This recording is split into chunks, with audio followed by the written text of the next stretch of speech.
फिर आता है आरबीआई। आरबीआई क्या है? आरबीआई का एक्चुअली फंक्शंस क्या होता है? आरबीआई क्या होता है? सेंट्रल बैंक होता है ना। आरबीआई क्या करता है? मॉनेटरी पॉलिसीज़ बनाता है, ठीक है। ये इंडिया का जो मॉनेटरी पॉलिसीज़ क्या होगा, ठीक है, कैसे हम लोग फाइनेंशियली ग्रो कर सकते हैं, ठीक है। तो ये आरबीआई के काम होता है। और क्या होता है? फाइनेंशियली एक स्टेबिलिटी मेंटेन करना है। कंट्री में एक फाइनेंशियल स्टेबिलिटी चाहिए होगा, तो इस फाइनेंशियल स्टेबिलिटी को मेंटेन करने का काम किसका है? आरबीआई का है, ठीक है। और क्या करते हैं? वो रेगुलेट करते हैं बाकी जितने सारे एनबीएफसी है, ठीक है, या बैंकिंग सेक्टर है, प्राइवेट बैंक है, गवर्नमेंट बैंक है, या जो भी है, सबको, जितने सारे फाइनेंशियल इंस्टीट्यूशंस है, सबको रेगुलेट करना किसका काम है? आरबीआई का काम है। और क्या काम है आरबीआई का? आरबीआई क्या होता है? करेंसी इशू करते हैं। करेंसी इशू कौन करता है? आरबीआई इशू करते हैं, ठीक है। आरबीआई क्या होता है? बैंकर ऑफ द बैंक होता है। जैसे बैंक होता है, मतलब बैंक का जो बैंक है उसको क्या बोलेंगे हम लोग? Central bank. जो हम लोग आरबीआई है, रिजर्व बैंक ऑफ इंडिया, ठीक है। इसके पास क्या क्या पावर होता है रिजर्व बैंक के पास? पहला तो ये सबको क्या करते हैं? लाइसेंस देते हैं, ठीक है। जैसे अगर आपको बैंक खोलना है, किसी को भी बैंक बनाना है, तो क्या चाहिए? लाइसेंस चाहिए। लाइसेंस कौन प्रोवाइड करता है? आरबीआई प्रोवाइड करता है, ठीक है। और क्या चीज़ इनके पास पावर होता है कि इनका अगर ब्रांच को एक्सपेंस करना है, ठीक है, हर जगह में बैंकिंग सेक्टर को पहुंचाना है, तो क्या करेंगे ये लोग? ब्रांच को एक्सपेंस कर सकते हैं। और भी कर सकते हैं, मर्ज भी कर सकते हैं, ठीक है। जैसे कोई भी बैंक, जैसे ऐसा भी हो सकता है ना कि एक बैंक था, ठीक है, ये मतलब बहुत ही दिक्कत हो रहा है, ठीक है, दूसरे बैंक के साथ मर्ज कर दिया ताकि ये बैंक डूबे नहीं। जैसे वो पीएनबी के साथ हुआ ना, पीएनबी और यूनाइटेड बैंक मर्ज हो गया ना, ठीक है। तो ऐसा अगर कोई भी बैंक ऐसे परफॉर्मेंस सही नहीं कर पा रहा है, तो फिर यूनाइटेड, मतलब दोनों बैंक को एक साथ मर्ज करके बैंक को बचाया जा सकता है, ऐसे दोनों को मर्ज करके, ठीक है। तो ये मेन काम होता है, यही चीज़ उनका फंक्शंस होता है। और क्या होता है? जो हम लोगों का जो क्या होता है? जो मॉनेटरी पॉलिसीज़ बनते हैं, मतलब देश को फाइनेंशियली कैसे ग्रो करना है, ठीक है, ये सब कौन करते हैं? आरबीआई करते हैं, ठीक है। आरबीआई करते हैं ना। मॉनेटरी पॉलिसी क्या होता है? जो सप्लाई ऑफ मनी है, कितना मनी मार्केट में रहेगा, कितना नहीं रहेगा, कितना मार्केट से मनी को फिर एक्सट्रैक्ट करना है, कितना मनी सप्लाई करना है, तो ये सब जितने सारे पॉलिसीज़ बनते हैं, कौन बनाता है? आरबीआई बनाता है, ठीक है। और एक चीज़ क्या होता है? कुछ आरबीआई के कुछ टर्म्स होता है, मॉनेटरी या इकोनॉमिक्स का टर्म होता है, रेपो रेट। रेपो रेट क्या होता है? आरबीआई जब लोन देता है किसी को, ठीक है, मतलब किसी अदर्स बैंक को जब लोन देते हैं, तो जिस इंटरेस्ट में लोन देते हैं उसे हम लोग क्या बोलते हैं? रेपो रेट बोलते हैं। रेपो रेट क्या है? आरबीआई जब किसी बैंक को लोन देगा, तब उसे उस जिस इंटरेस्ट में लोन देगा, उस इंटरेस्ट को हम लोग बोलेंगे रेपो रेट। क्लियर? और एक क्या होता है? रिवर्स रेपो रेट, ठीक है। रिवर्स रेपो रेट क्या होगा? जब आरबीआई जब बोरो करेंगे। आरबीआई बोरो कब करते हैं? जब मार्केट में उनको पैसा कम करना होता है, मार्केट में जब पैसा का जो सप्लाई होता है वो घटाना होता है, तब क्या करेंगे? आरबीआई बैंक से बोरो करेंगे, तो उसे हम लोग क्या बोलेंगे? Reverse repo rate. जिस रेट इंटरेस्ट पे आरबीआई बोरो करते हैं, तो उसे हम लोग बोलते हैं रिवर्स रेपो रेट। और आरबीआई जब किसी बैंक को लोन देते हैं, तो उसे क्या बोलते हैं? Repo rate. क्लियर? और क्या होता है? कैश रिजर्व रेशियो, CRR, ठीक है। Cash reserve ratio, CRR। Cash reserve ratio क्या होता है? जैसे कोई भी बैंक, किसी को बैंक ओपन करना है, ठीक है, तो ऐसा तो नहीं कि आरबीआई में जाके बोलेंगे कि मुझे बैंक ओपन करना है, लाइसेंस दे दीजिए, ऐसे तो नहीं होता है ना।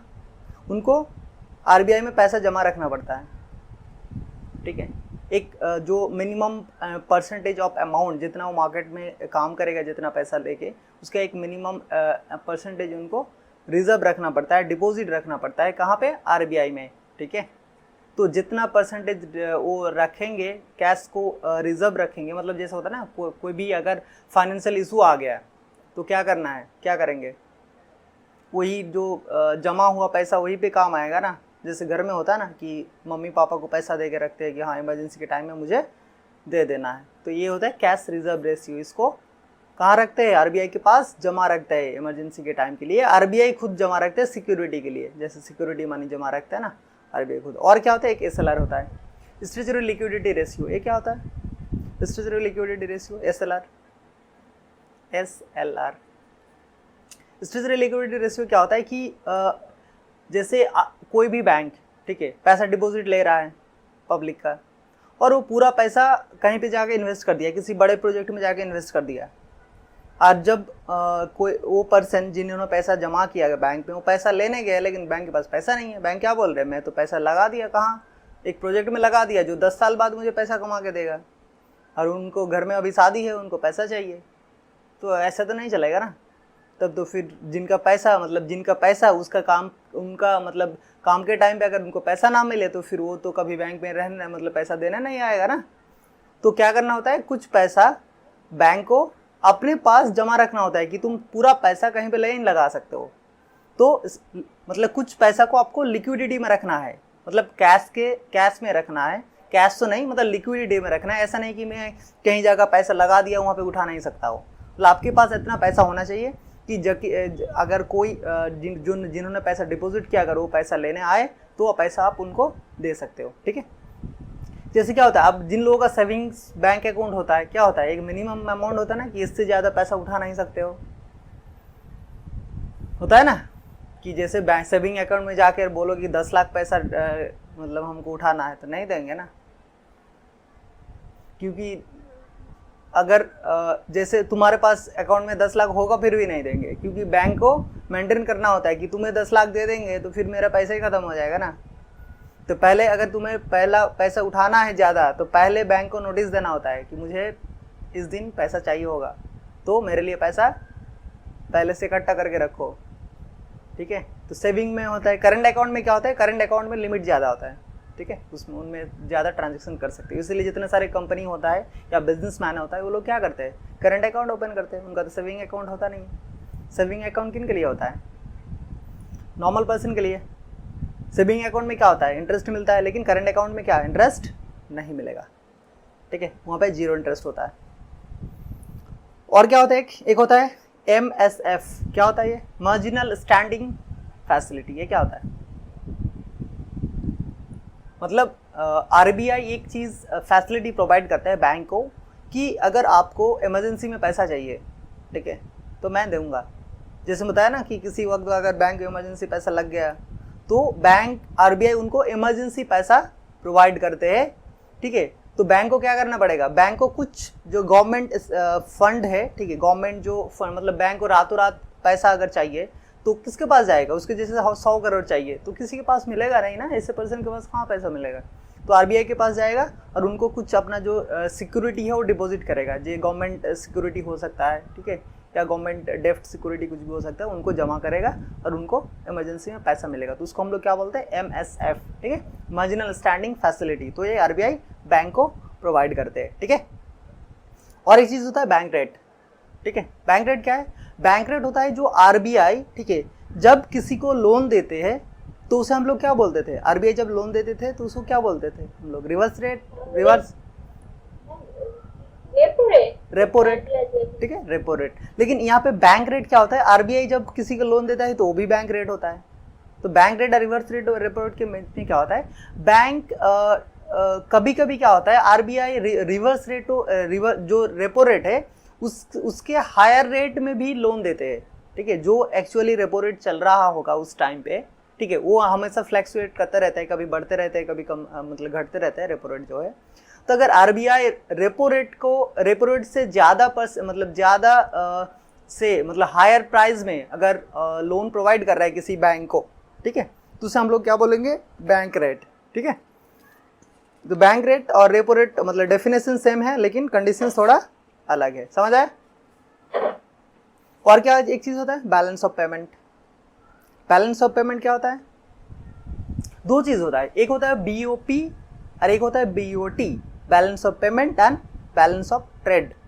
तो बैलेंस ऑफ ट्रेड क्या होता है कि हम लोग, वो तो इजी है, बैलेंस मतलब ट्रेड, इंपोर्ट कितना हो रहा है, एक्सपोर्ट कितना हो रहा है, तो इंपोर्ट माइनस एक्सपोर्ट करेंगे तो हम लोगों को मिल जाएगा क्या, BOT, बैलेंस ऑफ ट्रेड। मतलब एक्सपोर्ट अगर हम लोग इंपोर्ट से माइनस करेंगे तो हम लोगों को क्या मिल जाएगा, BOT, बैलेंस ऑफ ट्रेड। लेकिन BOP क्या है, बैलेंस ऑफ पेमेंट।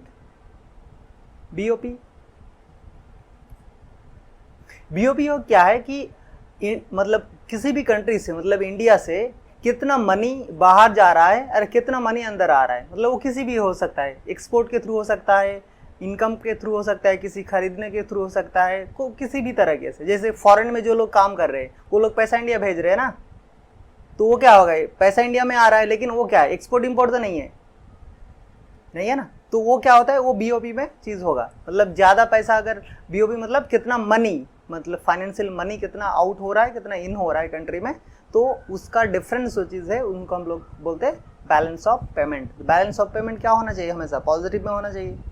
ज़्यादा पैसा जाएगा तो हम लोग गरीब होते जाएंगे, ठीक है। ज़्यादा पैसा आना चाहिए, जाना कम चाहिए, ठीक है।